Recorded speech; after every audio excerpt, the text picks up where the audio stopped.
আসসালামু আলাইকুম, কেমন আছেন সবাই? আশা রাখি সব ভালোই আছেন। আজকের topic Photoshop, ক্যামতাসিয়া, Illustrator, Adobe Premiere Pro, Adobe after effect ইত্যাদি সফটওয়্যারে বাংলা লিখবেন কিভাবে অভ্র কিবোর্ড সফটওয়্যার ইউজ করে। লিখতে গেলে লেখা ভেঙে যায়।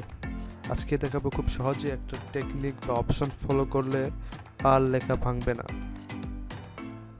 তো অপশনটা অন করতে প্রথমে আমাদের যা করতে হবে, অভ্রর অতে ক্লিক করে অপশন লেখাটিতে ক্লিক করে দেন সবার নিচে অপশনে এসে গ্লোবাল আউটপুটে ক্লিক করতে হবে।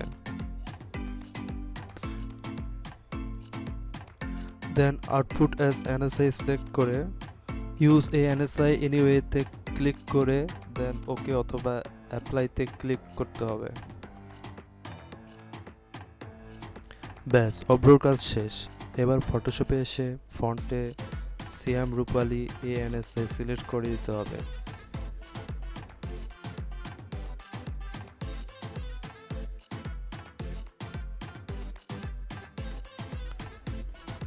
এবার অভ্রতে এসে বাংলা সিলেক্ট করুন অথবা F12 চাপুন।